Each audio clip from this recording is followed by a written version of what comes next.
Hello everybody, it's me Heru from Kangguru.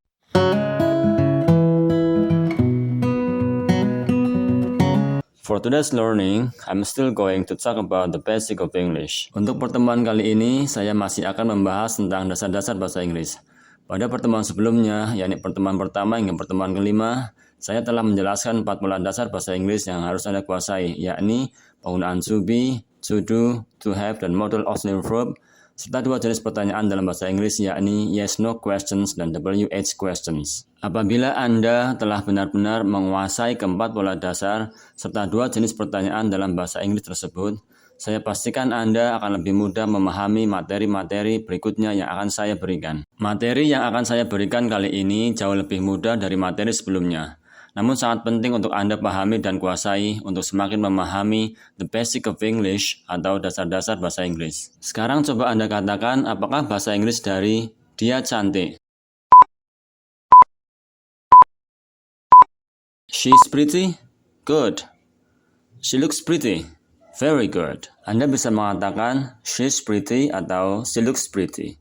Both of them are correct. Kedua-duanya betul. Why is it so? Mengapa demikian? What's the difference? Apakah bedanya? This is what we are going to discuss now. Ini yang akan kita bahas pada pertemuan kali ini, yaitu pola dasar kalimat bahasa Inggris. Basic sentence atau kalimat dasar bahasa Inggris memiliki susunan subject plus predicate. Fokus pembahasan kita adalah pada predikat kalimat. Secara umum, ada 2 jenis predikat kalimat dalam bahasa Inggris, yakni nominal predicate atau predikat nominal, dan verbal predicate atau predikat verbal. Predikat nominal adalah predikat kalimat yang unsur intinya bukan perbuatan, melainkan nama, status, sifat, jumlah, tempat, dan lain-lain dari subjek kalimat. Sedangkan predikat verbal adalah predikat kalimat yang unsur intinya berupa perbuatan dari subjek kalimat. Baik, sampai di sini apakah bisa dipahami? Kalau Anda sudah paham, mari kita lanjutkan. Hal yang harus Anda benar-benar ingat dan pahami adalah setiap predikat kalimat dalam bahasa Inggris, baik predikat nominal ataupun predikat verbal, harus menggunakan kata kerja atau verb. Jadi, apapun kalimat dalam bahasa Inggris pasti ada kata kerjanya. Kalau tidak ada, pasti salah. Dalam bahasa Inggris, ada 3 jenis kata kerja utama yang harus Anda ketahui serta pahami. Apa saja keempat kata kerja utama tersebut?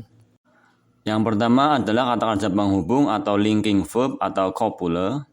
Yang kedua adalah kata kerja intransitif atau intransitive verb. Yang ketiga adalah kata kerja transitive atau transitive verb.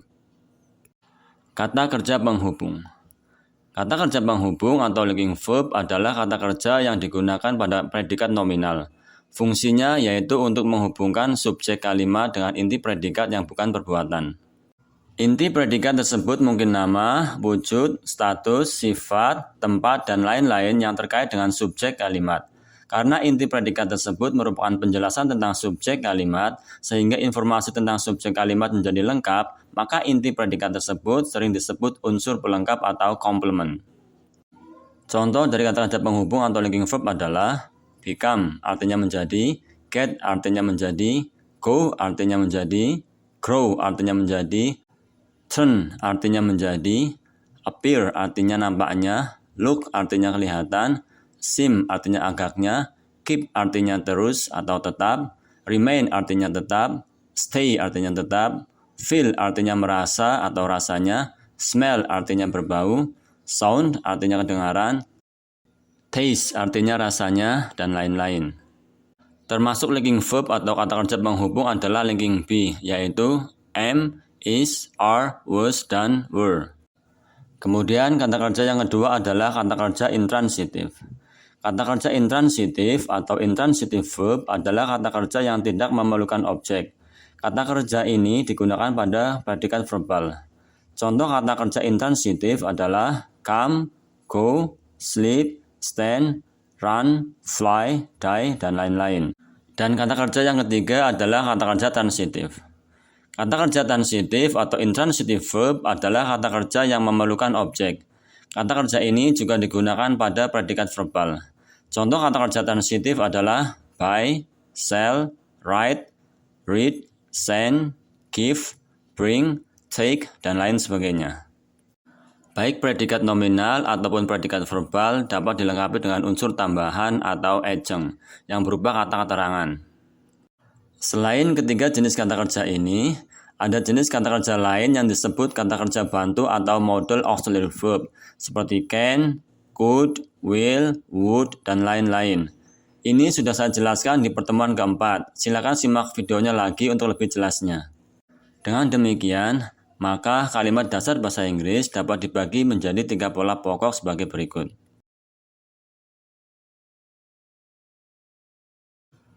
Adjunct atau unsur tambahan tidak mutlak harus ada. Untuk semakin memahami ketiga kalimat dasar bahasa Inggris tersebut, berikut adalah contohnya. I'm a student now. They got angry last night. He came late. The horse runs quickly. I saw the boys there. I bought the book in that bookstore. Setelah Anda mengetahui dan memahami 3 pola pokok kalimat dasar bahasa Inggris dan juga contohnya di atas, sekarang Anda pasti dapat menganalisa kalimat yang telah saya buat di penjelasan awal tadi, yakni she's pretty, she looks pretty. Predikat dari kalimat ini adalah is pretty dan looks pretty. Sedangkan inti predikatnya adalah pretty. Pretty adalah kata sifat. Kata sifat tidak bisa berdiri sendiri sebagai sebuah predikat kalimat. Oleh karena itu, pretty harus dihubungkan dengan kata penghubung atau linking verb yakni is dan looks, sehingga menjadi predikat kalimat yang sempurna. Jika kita mengatakan she pretty, secara makna tidak masalah, tetapi secara gramatikal ini tidak benar. Kedua kalimat ini masuk dalam pola pokok kalimat dasar bahasa Inggris yang pertama. So, easy isn't it? Untuk kesimpulannya adalah, semua kalimat dalam bahasa Inggris harus menggunakan kata kerja, apakah itu linking verb, linking be, intransitive verb, ataupun transitive verb.